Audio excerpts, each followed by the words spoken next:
Étrange et secret le bois de Ronval. Jeu d'ombre et de lumière, ambiance sombre et chaotique.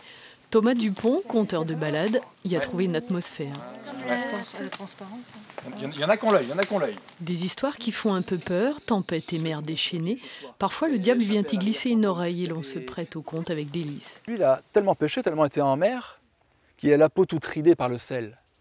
Et ses yeux, c'est à peine si on les voit tellement il a les paupières plissées.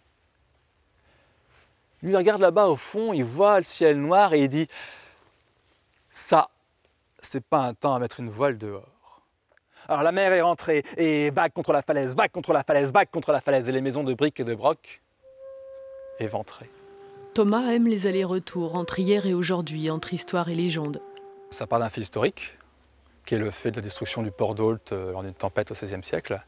Et après, j'ai brodé par rapport à ce fait historique pour aller avec l'ambiance, avec le lieu en fait.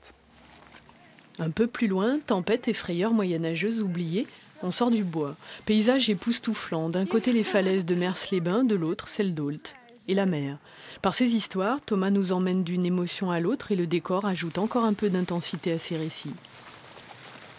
Pour nous sortir de cette drôle de torpeur, il y a Ophélie. Ophélie est plasticienne, elle fait du land art, l'art d'imprimer une marque sur le paysage.